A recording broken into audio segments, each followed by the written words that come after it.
നമസ്കാരം. Shekinah T വിയുടെ എല്ലാ മാന്യ പ്രേക്ഷകർക്കും നൈറ്റ്സ് ടെംപ്ലറിൻ്റെ മറ്റൊരു എപ്പിസോഡിലേക്ക് സ്വാഗതം.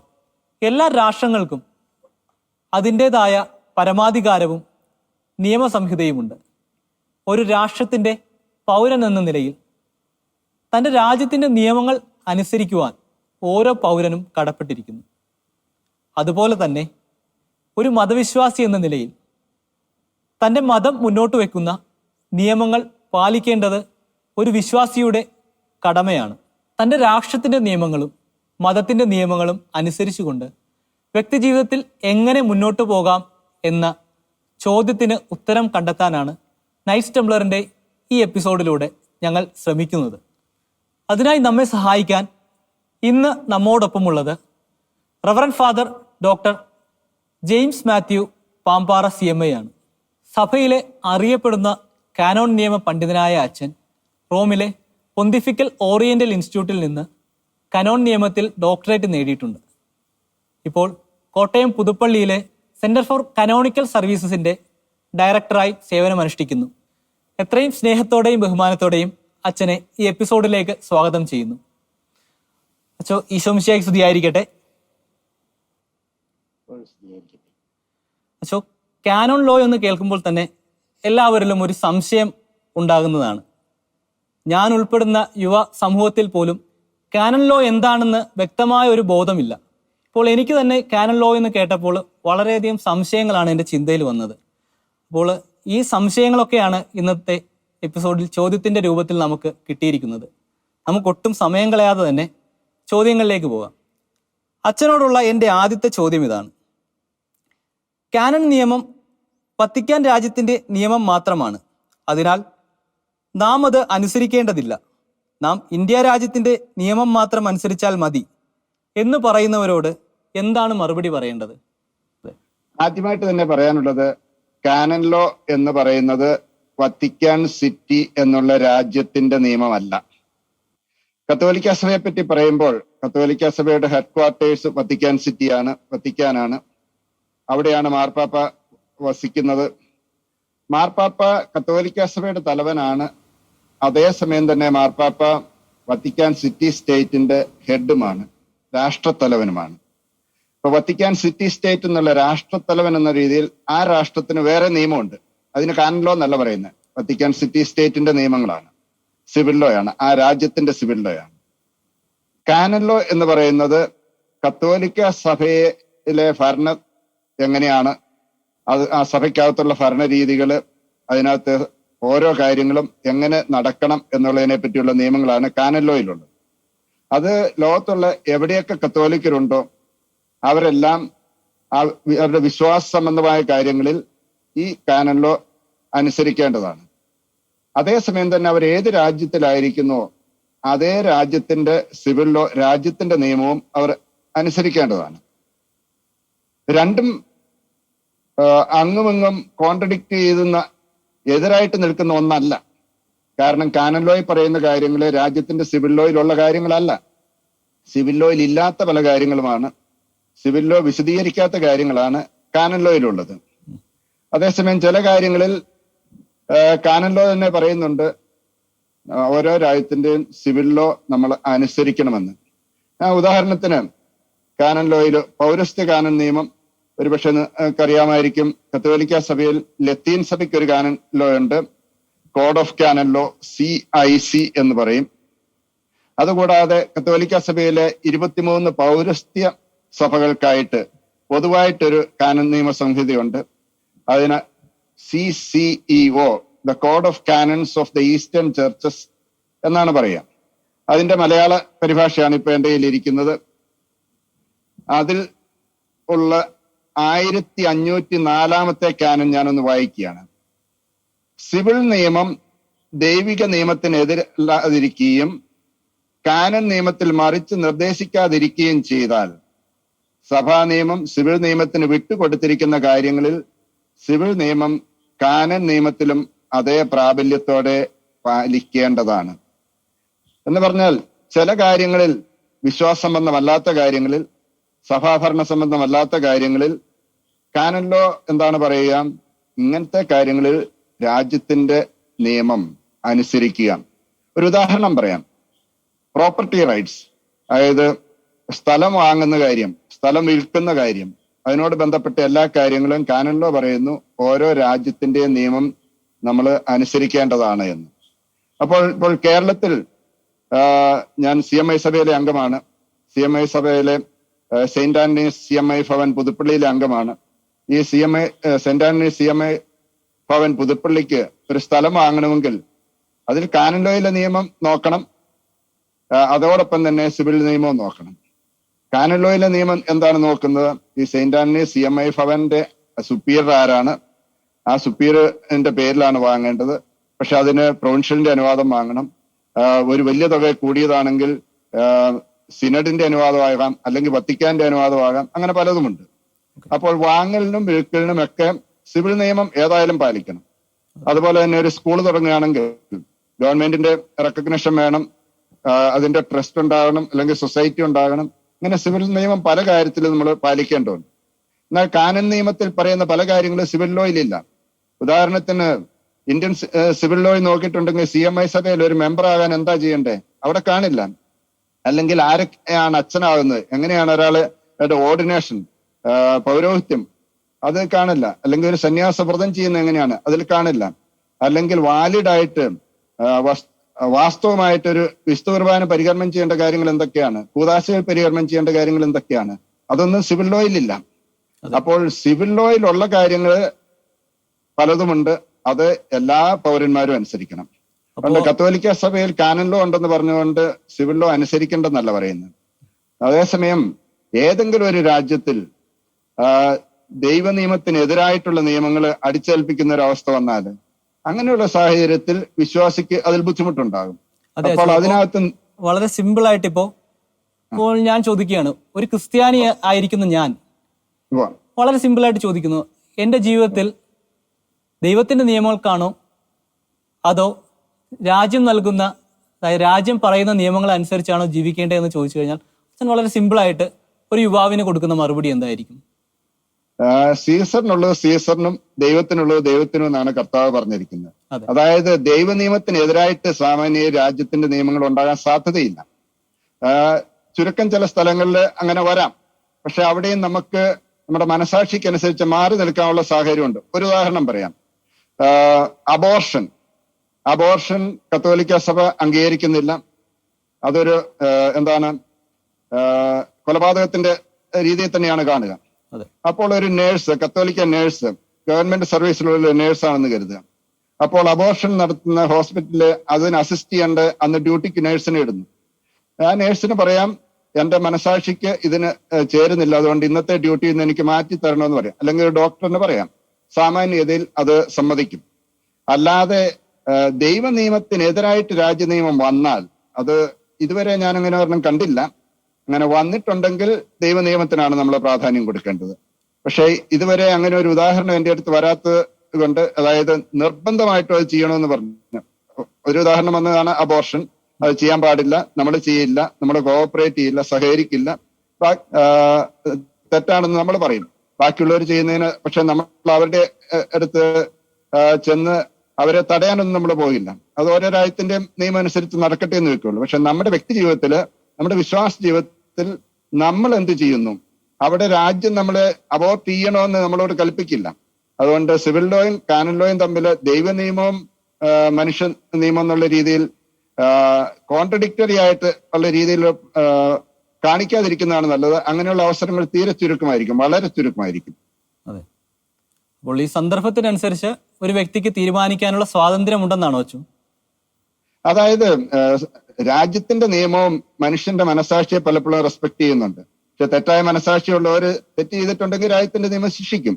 പക്ഷേ ഇന്ത്യയുടെ രാജ്യത്തിന്റെ നിയമം നോക്കിയാൽ ഇവിടുത്തെ കത്തോലിക്കിന് സാമാന്യതയിൽ ആ രാജ്യത്തിന്റെ നിയമം അനുസരിച്ച് മുന്നോട്ട് പോവുകയും അതോടൊപ്പം തന്നെ കാനൻ ലോ അനുസരിച്ച് മുന്നോട്ട് പോകാൻ ഒരു ബുദ്ധിമുട്ടും ഞാൻ കാണുന്നില്ല. അടുത്ത കാലത്ത് ഒരു സന്യാസിനി സഭയിൽ നിന്ന് ഡിസ്മിസ് ചെയ്യപ്പെട്ട ഒരു സ്ത്രീ വത്തിക്കാനിലെ കോടതിയിൽ അപ്പീൽ കൊടുക്കുകയും അപ്പീൽ തള്ളപ്പെടുകയും ചെയ്തതായി വായിച്ചു. അതുപോലെ തന്നെ ആ വ്യക്തിയുടെ കേസ് ഇപ്പോൾ മുൻസിഫ് കോടതിയുടെ പരിഗണനയിൽ ആണ്. ഇങ്ങനെയുള്ള കാര്യങ്ങളിൽ ഏത് കോടതിയെയാണ് നാം സമീപിക്കേണ്ടത്? വളരെ കാലിക പ്രസക്തമായ ഒരു ചോദ്യമാണിത്. അത് അല്പം സമയം എടുത്തതിന് ഉത്തരം പറഞ്ഞാലേ തെറ്റിദ്ധാരണകൾ മാറുകയുള്ളൂ എന്ന് എനിക്ക് തോന്നിയാണ്. ടി വിയിലും ന്യൂസ് ചാനലുകളിലും പത്രങ്ങളിലും ഒക്കെ നിറഞ്ഞു നിന്നാണ് സഹോദരൻ ഉന്നയിച്ച ഈ ചോദ്യത്തിന് കാരണമായ കാര്യം. അപ്പോൾ കേരളത്തിലെ തന്നെ തുടങ്ങിയ ഒരു വലിയ സന്യാസിനി സഭ, 100-ൽ കൂടുതൽ വർഷങ്ങൾ പഴക്കമുള്ള, കേരളത്തിൽ പാലായിലും ചങ്ങനാശ്ശേരിയിലുമായിട്ട് ആരംഭിച്ചൊരു സഭയാണത്. ആ സഭയെ സിസ്റ്റേഴ്സിന്റെ സഭ. ആ സഭയിൽ നിന്ന് തന്നെ വിശുദ്ധരുമുണ്ട്. അൽഫോൻസാമയും റാണി മരിയയും പോലെയുള്ള വലിയ വിശുദ്ധിയുടെ പരിവേഷം ഉള്ള വ്യക്തികൾ ജീവിച്ച് മരിച്ച സഭയാണത്. 7000-ഓളം അംഗസംഖ്യയുള്ള ഒരു സഭ.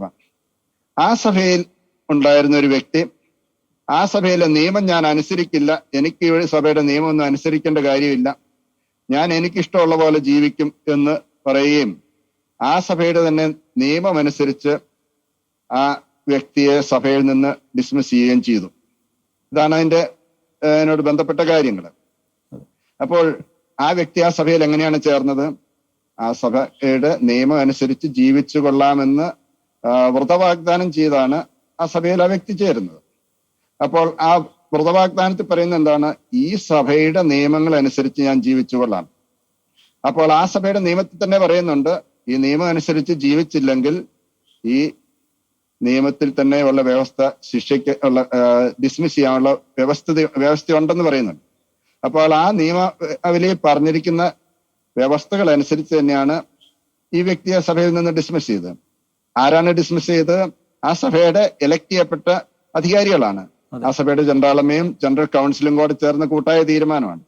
അതിന് ആ സഭയുടെ നിയമാവലിയിൽ പറയുന്ന എല്ലാ പ്രൊസീജിയറും അനുസരിച്ചാണ് അത് ചെയ്തിരിക്കുന്നത്. അപ്പോൾ നാം മനസ്സിലാക്കേണ്ട ഒരു കാര്യം, ഇത് പുറത്തുനിന്നാരും ചെയ്തതല്ല, റോമിൽ നിന്നല്ല വ്യക്തിയെ ഡിസ്മിസ് ചെയ്ത്. കേരളത്തിൽ തുടങ്ങിയ ഒരു സഭയിൽ, ഇന്ത്യയിലെ ആണ് ആ സഭയുടെ ഹെഡ് ക്വാർട്ടേഴ്സ്, കേരളത്തിൽ തന്നെയാണ് ഹെഡ് ക്വാർട്ടേഴ്സ്. ആ ഹെഡ് ക്വാർട്ടേഴ്സിലുള്ള ജനറാളമ്മയും ജനറൽ കൗൺസിൽ അംഗങ്ങളും കൂടെ ചേർന്നാണ് ആ വ്യക്തിയെ ഡിസ്മിസ് ചെയ്യുന്നത്. അപ്പോൾ ഇത് ഇന്ത്യൻ സിവിൽ ലോ അനുസരിച്ചാണോ ഈ കേസ് മുന്നോട്ട് പോകേണ്ടത്, വേറെ എന്തെങ്കിലും ആണോ എന്നുള്ളതാണ് ആദ്യത്തെ ചോദ്യം വരുന്നത്. ഇവിടെ ഡിസ്മിസ് ചെയ്തത് ഇന്ത്യൻ സിവിൽ ലോ അനുസരിച്ച് നോക്കിയാൽ ഈ സഭ എന്താണ്? ഒരു പ്രൈവറ്റ് ഓർഗനൈസേഷനാണ്. ആ സഭയുടെ നിയമാവലിയിൽ പറയുന്നുണ്ട്, അതുപോലെ തന്നെ കാനൻ ലോയിലും പറയുന്നുണ്ട്, കത്തോലിക്ക സന്യാസ സഭയിൽ നിന്ന് ഒരാളെ ഡിസ്മിസ് ചെയ്തിട്ടുണ്ടെങ്കിൽ വത്തിക്കാനിലേക്ക് വേണമെങ്കിൽ പോകാമെന്ന് പറയുന്നുണ്ട്. അപ്പോൾ ആ വ്യക്തി ചെയ്തത് എന്താണ്? ഈ ഡിസ്മിസലിനെതിരായിട്ട് ഓറിയന്റൽ കോൺഗ്രിഗേഷൻ, വത്തിക്കാനിൽ പല ഡിപ്പാർട്ട്മെന്റുകളുണ്ട്, അതിനകത്ത് the congregation for the oriental churches എന്ന് പറഞ്ഞ് അവിടേക്ക് ആദ്യത്തെ അപ്പീലിന് പോയി. ആ അപ്പീല് അവിടെ ആർഗ്യൂ ചെയ്യുന്നെന്ന് പറഞ്ഞാൽ ഇവിടുത്തെ കോടതിയിലെ രീതിയിലല്ല, ആദ്യത്തെ ലെവലിൽ ആർഗ്യൂ ചെയ്യാം. അതായത് നമ്മൾ അപ്പീലിൽ തന്നെ വേണ്ട കാര്യങ്ങൾ മുഴുവൻ എഴുതണം. അപ്പൊ ഞാൻ മനസ്സിലാക്കുന്നതനുസരിച്ച് ഡിസ്മിസൽ ഡിഗ്രി എന്ന് പറഞ്ഞാൽ ആളെ ഡിസ്മിസ് ചെയ്ത ആ ഡോക്യുമെന്റ് തന്നെ 19 പേജുള്ളതാണ്. അപ്പൊ അതിനകത്ത് എന്തുകൊണ്ടാണ് ഡിസ്മിസ് ചെയ്തത്, അതിനുള്ള കാരണങ്ങളും തെളിവുകളും എല്ലാം വ്യക്തമായിട്ട് പറയുന്നുണ്ട്. അപ്പോൾ അതിനെതിരായിട്ട് ഈ വ്യക്തി വത്തിക്കാനിലെ ഓറിയന്റൽ കോൺഗ്രിഗേഷനിലേക്ക് അപ്പീൽ കൊടുക്കുന്നു. അതിനകത്ത് തന്നെ എന്തുകൊണ്ട് എന്റെ ഡിസ്മിസല് റദ്ദ് ചെയ്യണമെന്നുള്ള ആർഗ്യുമെന്റ്സ് എല്ലാം അതിൽ കൊടുത്തിരുന്നു. അപ്പോൾ ആ ആർഗ്യുമെന്റ്സ് എല്ലാം നോക്കിയിട്ട് ഓറിയന്റൽ കോൺഗ്രിഗേഷൻ ആ വ്യക്തിയുടെ ഡിസ്മിസല് ശരിവെച്ചു, അതായത് അപ്പീല് തള്ളി. പക്ഷെ വത്തിക്കാന് വീണ്ടും 2 ലെവലും കൂടെ അപ്പീലിനുള്ള സാധ്യതയുണ്ട്. അത് സിഞ്ഞത്തൂര അപ്പസ്തോലിക്ക എന്ന് പറയുന്ന അവിടുത്തെ ഒരു സുപ്രീം കോടതിയാണ്, വത്തിക്കാന്റെ ഏറ്റവും വലിയ സുപ്രീം കോടതി. അപ്പോൾ ഓറിയന്റൽ കോൺഗ്രിഗേഷനിൽ നിന്ന് തള്ളിയ അപ്പീലിനെതിരായിട്ട് സുപ്രീം കോടതിയിൽ പോയി. അത് ഈ വ്യക്തി അവിടെ ആദ്യം പെറ്റീഷൻ ഫയൽ ചെയ്തു. അത് ആ പെറ്റീഷനിൽ തന്നെ റിട്ടേൺ ആയിട്ട് എഴുത്തായിട്ട് എന്തുകൊണ്ട് ആണ് എന്റെ ഡിസ്മിസല് അന്യായമാണ്, എന്തുകൊണ്ടാണ് അത് റദ്ദ് ചെയ്യണമെന്നുള്ള ആർഗ്യുമെന്റ്സ് മുഴുവൻ എഴുതണം. അപ്പോൾ എഴുതി കൊടുത്തു. ആ എഴുതി കൊടുത്ത് മുഴുവൻ വായിച്ച് എന്ന് പറഞ്ഞാൽ സിഞ്ഞത്തൂര അപ്പസ്തോലിക്ക പഠിച്ച ശേഷം ഇതിനകത്ത് പ്രഥമ ദൃഷ്ട്യാ പോലും പരിഗണിക്കത്തക്കതായിട്ടുള്ള ഒരു നിയമത്തിന്റെ ലംഘനവും കാണുന്നില്ല. അപ്പോൾ ഡിസ്മിസൽ ശരിയാണ് എന്ന് പറഞ്ഞ് പ്രഥമ ദൃഷ്ട്യാ തള്ളി. പക്ഷെ അവിടെ വീണ്ടും സിഞ്ഞത്തൂര അപ്പസ്തോലിക്ക പ്രഥമ ദൃഷ്ട്യാ തള്ളിയ ഒരു കേസിനെതിരെ വീണ്ടും അപ്പീൽ കൊടുക്കാനുള്ള, ഫുൾ ബെഞ്ചിന് അപ്പീൽ കൊടുക്കാനുള്ള അവസരമുണ്ട്. അപ്പോൾ ആ ഫുൾ ബെഞ്ചിലേക്ക് ഈ വ്യക്തി വീണ്ടും അപ്പീൽ കൊടുത്തു. അതും ഫുൾ ബെഞ്ചിൽ അപ്പീൽ കൊടുക്കണമെങ്കിൽ അവിടുത്തെ സുപ്രീം കോടതിയിലേക്ക് അക്രഡിറ്റ് ചെയ്ത ഒരു ഏതെങ്കിലും ഒരു അഡ്വക്കേറ്റ് വഴിയെ കൊടുക്കാൻ പറ്റുള്ളൂ. ഈ സഹോദരി അങ്ങനെ വത്തിക്കാനിൽ അക്രഡിറ്റ് ചെയ്യപ്പെട്ടിട്ടുള്ള ഒരു അഡ്വക്കേറ്റ് വഴിയാണ് ഈ കേസ് വീണ്ടും ഫയൽ ചെയ്ത ഫുൾ ബെഞ്ചിൽ. ആ ഫുൾ ബെഞ്ചിലും ആ കേസ് തള്ളിപ്പോവുകയാണ് ഇത്. അപ്പോൾ ചോദിച്ച ചോദ്യത്തിലേക്ക് ഞാൻ തിരിച്ചു വരികയാണ്. അപ്പോൾ കാനൻ ലോ അനുസരിച്ച്, സഭാ നിയമങ്ങൾ അനുസരിച്ച് സന്യസ്തരെ സംബന്ധിച്ചിടത്തോളം പൊന്തിഫിക്കൽ റൈറ്റ് കോൺഗ്രിഗേഷൻ, അതായത് മാർപ്പാപ്പയുടെ നേരിട്ട് കീഴിലുള്ള സന്യാസ സഭകളാണെങ്കിൽ അവർക്ക്, അല്ലെങ്കിൽ അതിന്റെ താഴെ വേറെ ഒരു അധികാരിയുമില്ല. ഇവരുടെ സുപ്പീരിയർ ജനറൽ, മദർ ജനറലിന് മുകളിലായിട്ട് അവർക്കുള്ള ഏക അധികാരി മാർപ്പാപ്പയാണ്. ഇവിടെ കേരളത്തില് ഒരു ബിഷപ്പിനും ഇവരുടെ സഭയിൽ അധികാരമില്ല, ഒരു വികാരിയത്തിനും അധികാരമില്ല, മേജർ ആർച്ച് ബിഷപ്പിന് പോലും അധികാരമില്ല, മാർപ്പാപ്പയ്ക്ക് മാത്രമേ ഉള്ളൂ. അപ്പോൾ മാർപ്പാപ്പയെ ഭരിക്കുന്നത് റോമൻ കൂരിയ എന്ന് പറയുന്ന അതിലെ പല ഡിപ്പാർട്ട്മെന്റുകൾ വഴിയാണ്. ഡിക്കാസ്ട്രീസ് എന്ന് പറയും, അല്ലെ ട്രൈബ്യൂണൽസ് എന്ന് പറയും. അപ്പൊ അതിൽ ഓറിന്റെ കോൺഗ്രിഗേഷനിൽ കൊടുത്തു. അവിടെ 3 ലെവലിലേക്ക് അവിടെ അപ്പീലിന് പോയി. 3 ലെവലിലും ആ വ്യക്തിയുടെ അപ്പീൽ തള്ളുകയാണ് ചെയ്തത്. ഇനി ചോദ്യത്തിലേക്ക് തിരിച്ചു, ഈ വ്യക്തിയെ വറ്റിക്കാന് പോകേണ്ട കാര്യമുണ്ടായിരുന്നു? പോകേണ്ട കാര്യമില്ല. ഇവിടെയൊക്കെ ഇപ്പം നമുക്കറിയാവുന്നല്ലോ, കോൺഗ്രസിൽ നിന്ന് ഒരാളെ പുറത്താക്കി, ആൾക്ക് കാര്യം മനസ്സിലായി, തെറ്റ് ചെയ്തു എന്ന് മനസ്സിലായി, അല്ലെങ്കിൽ ഇതിനെതിരെ പോയിട്ട് കാര്യമില്ല എന്ന് മനസ്സിലായി, ആള് ഒന്നും ചെയ്തില്ല. അല്ലെങ്കിൽ രാഷ്ട്രീയക്കാർ പലരും അങ്ങനെയാണ്. അല്ലെങ്കിൽ ഓരോ ഓർഗനൈസേഷനിൽ പലരെയും ഡിസ്മിസ് ചെയ്യുന്നുണ്ട്. ചിലരൊക്കെ ചിലപ്പോൾ മുനിസിപ്പൽ കോടതിയിലോ ഹൈക്കോടതിയിലോ ഒക്കെ പോകാറുണ്ട്. അപ്പോൾ ഈ വ്യക്തിക്കും റോമിലേക്ക് പോകുന്നതിന് പകരം, വറ്റിക്കനിലേക്ക് പോകുന്നതിന് പകരം ആദ്യം തന്നെ ഇന്ത്യൻ സിവിൽ കോടതി പോകായിരുന്നു. സിവിൽ കോടതി എന്താണ് ചെയ്യുക? സിവിൽ കോടതി നോക്കുന്നത് ഈ സഭയുടെ നിയമാവലി അനുസരിച്ചാണോ ഈ ഡിസ്മിസൽ എന്നാണ് നോക്കുക. അപ്പോൾ സിവിൽ കോടതിയെ സംബന്ധിച്ചിടത്തോളം ഒരു സന്യാസഭയുടെ നിയമാവലി എന്ന് പറയുന്നത് ബൈലോസ് എന്ന് പറഞ്ഞിട്ടുണ്ടെങ്കിൽ ആ ഓർഗനൈസേഷന്റെ ബൈലോസ് ആണ്. ഓരോ ഓർഗനൈസേഷനിലുള്ള മെമ്പേഴ്സിനുള്ള റൈറ്റ് എന്താണ്? ആ ഓർഗനൈസേഷന്റെ ബൈലോസ് അനുസരിച്ച് മാത്രമേ അവരെ പുറത്താക്കാൻ പറ്റുള്ളൂ. ആ ബൈലോസ് അനുസരിച്ച് അവർക്കുള്ള അവകാശങ്ങളും കടമകളും എല്ലാം ഉണ്ട്. ഇവിടെ ഈ വ്യക്തിയെ സംബന്ധിച്ച് എന്താണ് സംഭവിച്ചത്? വ്യക്തി പറയുന്നത്, ഈ ഓർഗനൈസേഷന്റെ മെമ്പർഷിപ്പ് എനിക്ക് വേണം, ഓർഗനൈസേഷന്റെ എല്ലാ അവകാശങ്ങളും എനിക്ക് വേണം, പക്ഷെ ഓർഗനൈസേഷനോട് ഉള്ള എന്റെ കടമകളൊന്നും ഞാൻ ചെയ്യില്ല, ഓർഗനൈസേഷന്റെ ഒരു നിയമങ്ങളും ഞാൻ അനുസരിക്കില്ല. ഓർഗനൈസേഷന്റെ നിയമം അനുസരിച്ച് ഈ വ്യക്തിയുടെ ശമ്പളം ആ സഭയ്ക്ക് കൊടുക്കേണ്ടതാണ്. അത് ആ വ്യക്തി പറഞ്ഞു, ഞാൻ ശമ്പളം കൊടുക്കില്ല. അതുപോലെ തന്നെ അധികാരികളെ അനുസരിക്കേണ്ടതാണ്, ഞാൻ അനുസരിക്കില്ല. അപ്പോൾ ഈ ഒരു കോണ്ടെക്സ്റ്റാണ് ആളെ ഡിസ്മിസ് ചെയ്തത്. അപ്പൊ അതിനുള്ള പല വാണിങ്ങുകൾ നിയമം അനുസരിച്ചുള്ള കൊടുത്തിട്ടുള്ള. ഈ ചോദ്യത്തിന്റെ ഉത്തരം ശരിയാണ്. ഇപ്പൊ മുനിസിപ്പൽ കോടതിയിൽ കേസുണ്ട് ആ വ്യക്തി കൊടുത്തത്. അതുപോലെ തന്നെ സഭ ആ വ്യക്തിക്കെതിരായും മുനിസിപ്പൽ കോടതി കേസ് കൊടുത്തിട്ടുണ്ട്, ആളെ പുറത്താക്കി തരണം എന്ന് പറഞ്ഞു. കാരണം ഡിസ്മിസ് ചെയ്ത ആള് വീണ്ടും ബലമായിട്ട് അകത്ത് നിൽക്കുന്നു. അതുപോലെ തന്നെ ഡിസ്മിസ് ചെയ്തതിനു ശേഷം ആ വ്യക്തി ഇപ്പോഴും സന്യാസഭയുടെ വസ്ത്രം ഉപയോഗിക്കുന്നു. അത് തെറ്റിദ്ധാരണജനകമാണ്. അപ്പോൾ അതുകൊണ്ട് ഇനി മുതൽ ആളെ സന്യാസഭയുടെ വസ്ത്രം ധരിക്കുന്നതെന്നും വിലക്കണം, ഈ സന്യാസത്തിന്റെ മഠത്തിൽ താമസിക്കുന്നതെന്നും വിലക്കണമെന്നും പറഞ്ഞുള്ള കേസ് സന്യാസഭ കൊടുത്തതും കിടപ്പുണ്ട്. അപ്പോൾ നമ്മുടെ സിവിൽ ലോ അനുസരിച്ച് കോടതിയിൽ കേസ് വന്നാല് പലപ്പോഴും സമയമെടുക്കും. പക്ഷേ സിവിൽ ലോ അനുസരിച്ച് കോടതിയിൽ നിന്ന് എന്തെങ്കിലുമൊക്കെ വിധി വരും. അപ്പോൾ ഏത് വ്യക്തിക്കും, രാഷ്ട്രത്തിന്റെ പൗരന് സിവിൽ കോടതിയിൽ പോകാം. സിവിൽ കോടതിക്ക് ഇത് ഇന്ത്യൻ സിവിൽ നിയമത്തിൽ ഒരു കത്തോലിക്ക സന്യാസഭയിലെ ഡിസ്മിസലിനെ പറ്റിയുള്ള കാര്യങ്ങളൊന്നും പറയുന്നില്ല. അപ്പോൾ അവർ നോക്കുന്നത് ആ സന്യാസഭയുടെ നിയമമാണ്. അത് ഏത് ബേസിലാണെന്ന് ചോദിച്ചാൽ കോൺട്രാക്ച്വൽ ലോയുടെ ബേസിലാണ് അവരത് നോക്കുക. അപ്പോൾ ചോദ്യത്തിന്റെ അവസാനമായിട്ട് ഉത്തരം, കത്തോലിക്ക സഭയുടെ കാനൻ ലോ അനുസരിച്ച് വാറ്റിക്കന് വരെ പോകാനും അവിടുത്തെ 3 ലെവൽ അപ്പീലിന് പോകാനുള്ള വകുപ്പുണ്ട്. അതുപോലെ തന്നെ സിവിൽ ലോ അനുസരിച്ച് മുനിസിപ്പൽ കോടതിയിലോ ഹൈക്കോടതിയിലോ സുപ്രീം കോടതിയിലോ ഒക്കെ പോകാനുള്ള വകുപ്പുമുണ്ട്. അതുകൊണ്ട് കത്തോലിക്ക സഭ സിവിൽ കോടതിയിൽ ആരും പോകരുതെന്ന് പറഞ്ഞ് തടസ്സം നിൽക്കുന്നില്ല. പക്ഷേ ഇതിനകത്തെ മര്യാദകേട് എന്താണെന്ന് ചോദിച്ചാൽ, ആദ്യ കാനൻ ലോ അനുസരിച്ച്, സഭാ നിയമം അനുസരിച്ച് കത്തോലിക്ക സഭയുടെ സുപ്രീം കോടതി വരെ പോയിട്ടും അവിടെ നിന്ന് വിധി പിന്നീട് അനുസരിക്കാതിരിക്കുന്നതിലാണ് അതിനകത്തെ മര്യാദകേട് കാണുമ്പോൾ തോന്നുക. അതെ അച്ചോ, ഈ ഒരു വിഷയം സമൂഹത്തിൽ ചർച്ചയായപ്പോൾ സഭയുടെ നിയമങ്ങളെ, കാനോൻ നിയമങ്ങളെ, അതിന്റെ വിശ്വാസ്യതയെ ചോദ്യം ചെയ്യുന്ന ഒരുപാട് പോസ്റ്റുകളും ട്രോളുകളും ഒക്കെ നമ്മുടെ സോഷ്യൽ മീഡിയയിൽ ഉണ്ടായിരുന്നിട്ടുണ്ട്. അപ്പോൾ എൻ്റെ ചോദ്യം ഇതാണ് അച്ചോ, ഇപ്പോൾ ഇത് കാണുന്ന ഒരു സാധാരണ വിശ്വാസിയെ സംബന്ധിച്ച് അവർ തെറ്റിദ്ധരിക്കപ്പെടാനുള്ള ചാൻസ് വളരെ കൂടുതലല്ലേ? അതിനെ പ്രിവെന്റ് ചെയ്യാൻ സഭയ്ക്ക് എന്ത് ചെയ്യാൻ സാധിക്കും? തീർച്ചയായിട്ടും ഇത് മനസ്സിലാക്കേണ്ട ഒരു കാര്യം, ഇന്ന് കേരളത്തിൽ പ്രത്യേകിച്ചും കത്തോലിക്ക സഭയെ താറടിക്കാനായിട്ട് വലിയ ഇതിൽ ഓർഗനൈസേഷൻസ്, ഫണ്ടിങ് ഒക്കെ പലയിടത്തു നിന്നും നടക്കുന്നുണ്ട്. അതെ, കത്തോലിക്ക സഭയുടെ കാര്യങ്ങളെ തെറ്റിദ്ധരിപ്പിക്കുന്ന രീതി. ആദ്യം മനസ്സിലാക്കേണ്ട കാര്യം, ഒരു സന്യാസഭയിലെ മെമ്പർഷിപ്പ് എന്ന് പറയുന്നത് ആരുടെയും മൗലികാവകാശമല്ല.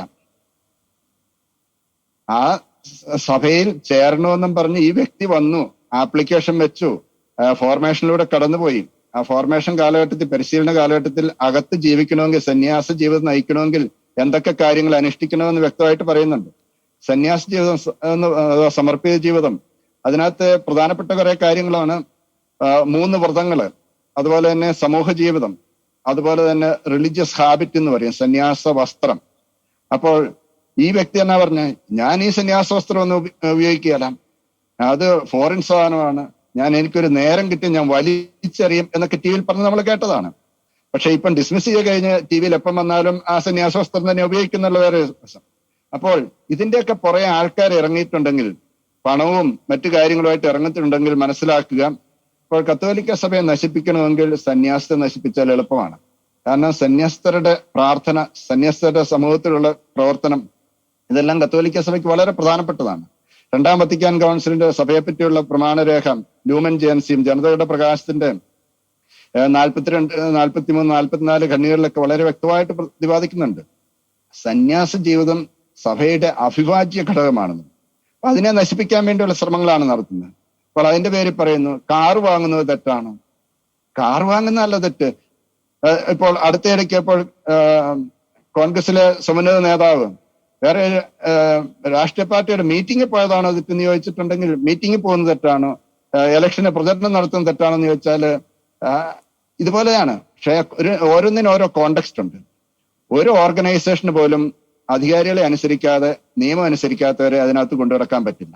ഇവിടെ തെറ്റിദ്ധരിപ്പിക്കാൻ വേണ്ടി കത്തോലിക്ക സഭ എന്തോ വലിയ അപരാധം ചെയ്യുന്നുള്ള രീതിയിൽ വാർത്തകൾ കൊണ്ടുവരുന്നുണ്ടെങ്കിൽ, 3 or 4 പേർ അല്ലെങ്കിൽ ഒരു ചെറിയ ഗ്രൂപ്പ് കത്തോലിക്ക സഭയിൽ നിന്ന് തന്നെ റിബൽ ഗ്രൂപ്പോ എന്തൊക്കെ പേരിലിട്ട് വിളിച്ചാലും അവരിതിനു വേണ്ടി ബഹളം വെക്കുന്നുണ്ടെങ്കിൽ ഒന്ന് മനസ്സിലാക്കണം, അതിന്റെയൊക്കെ പുറകിൽ കത്തോലിക്ക സഭയെ നശിപ്പിക്കാൻ വേണ്ടി പണമിറക്കുന്ന ശക്തികൾ ഉണ്ട് എന്ന്. അടുത്തൊരു ചോദ്യമാണ്, സ്വന്തം രാജ്യത്തോട് ക്രൈസ്തവൻ ഉണ്ടായിരിക്കേണ്ട പ്രതിബദ്ധതയെക്കുറിച്ച് വചനാധിഷ്ഠിതമായി ഒന്ന് പറയാമോ? തീർച്ചയായിട്ടും വളരെ സന്തോഷമുള്ള ഒരു കാര്യമാണ്. ഞാൻ നേരത്തെ തന്നെ സൂചിപ്പിച്ചതിനകത്തുണ്ട്, സീസറിനുള്ളത് സീസറിനും ദൈവത്തിനുള്ളത് ദൈവത്തിനും.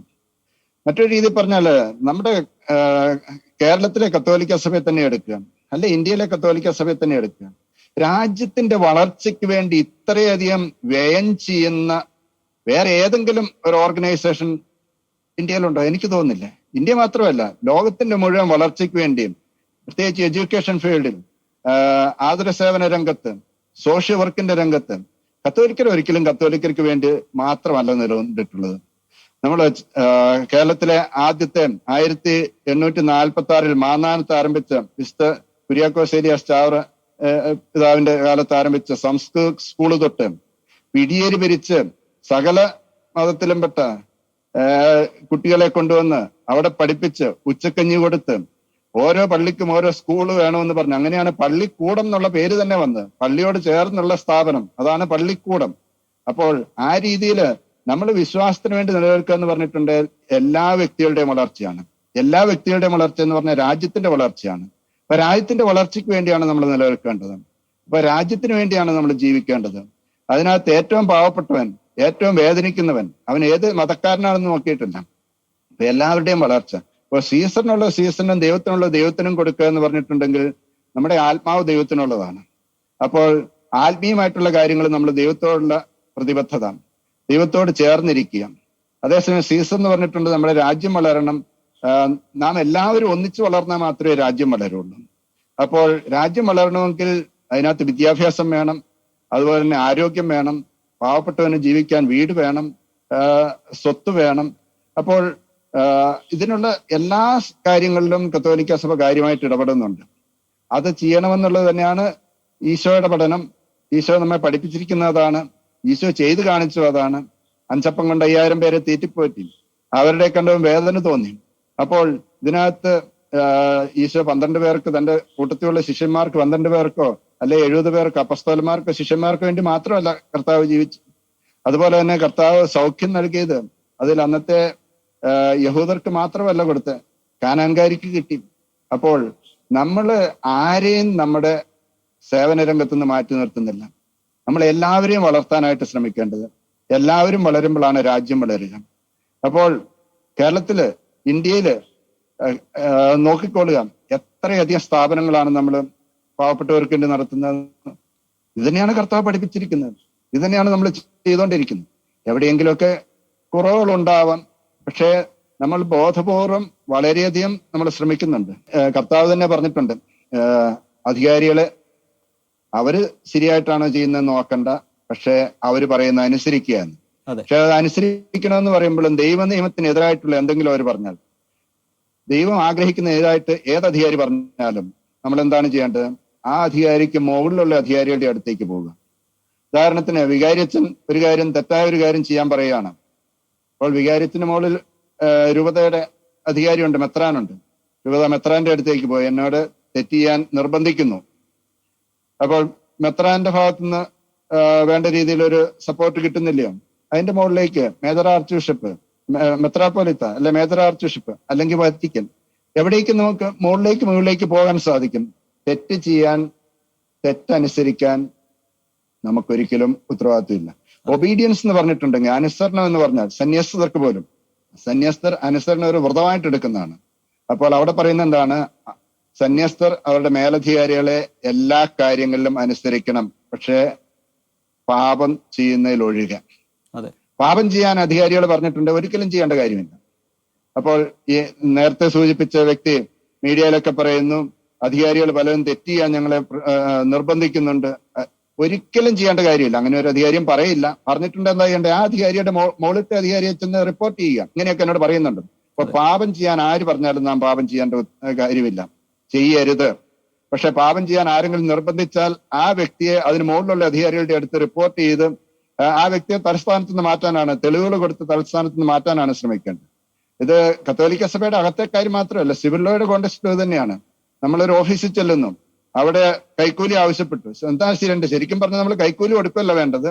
ഈ വ്യക്തി തെറ്റായ ഒരു കാര്യം എന്നോട് ആവശ്യപ്പെടുന്നു എന്ന് പറഞ്ഞുകൊണ്ട് അതിന്റെ മുകളിലേക്ക് റിപ്പോർട്ട് ചെയ്യാം, അല്ലെങ്കിൽ വിജിലൻസിന് റിപ്പോർട്ട് ചെയ്യാം, അല്ലെങ്കിൽ ഉന്നത അധികാരികളുടെ അടുത്ത് റിപ്പോർട്ട് ചെയ്യാണ് ചെയ്യേണ്ടത്. തെറ്റ് ചെയ്യുന്നതിന് നമുക്ക് ഉത്തരവാദിത്വമില്ല. അനുസരണത്തിന്റെ പേര് നമ്മൾ തെറ്റ് ചെയ്യാൻ പാടില്ല. തെറ്റ് ചെയ്യാൻ ആരെങ്കിലുമൊക്കെ നിർബന്ധിച്ചിട്ടുണ്ടെങ്കിൽ അവരെ നിയമത്തിന്റെ മുന്നിലേക്ക് കൊണ്ടുവരാനും നമുക്ക് ഉത്തരവാദിത്വം. ഈ എപ്പിസോഡ് തുടങ്ങുന്നതിന് മുമ്പ് എന്നിലുണ്ടായിരുന്ന കുറേയൊക്കെ സംശയങ്ങൾ വ്യക്തമാക്കുന്നതിന് അച്ഛൻ്റെ വാക്കുകൾ സഹായകമായിട്ടുണ്ട്. ഞാൻ ചിന്തിക്കുന്നു, എന്നെപ്പോലെ തന്നെ ഇന്നത്തെ ഈ പ്രോഗ്രാം കണ്ട പ്രേക്ഷകരിലും അവരിലുണ്ടായിരുന്ന കുറേയൊക്കെ ചോദ്യങ്ങൾക്ക് ഉത്തരം കണ്ടെത്താൻ അവർക്ക് സാധിച്ചിട്ടുണ്ട്. അച്ഛൻ്റെ വിലയേറിയ സമയം ഞങ്ങളോടൊപ്പം ചിലവഴിച്ചതിന് ഒരുപാട് നന്ദി പറയുന്നു. Thank you father. തൻ്റെ വിശ്വാസ ജീവിതത്തെയും മതത്തിൻ്റെ നിയമങ്ങളെയും മുറുകെ പിടിക്കുന്നതിനോടൊപ്പം തന്നെ തൻ്റെ രാഷ്ട്രം മുന്നോട്ട് വയ്ക്കുന്ന നിയമങ്ങളും പാലിച്ചുകൊണ്ട് നമുക്ക് മുന്നേറാം. വിശ്വാസ സംബന്ധമായ മറ്റൊരു എപ്പിസോഡുമായി വീണ്ടും കാണുന്നതുവരെ ഗുഡ് ബൈ, ടേക്ക് കെയർ.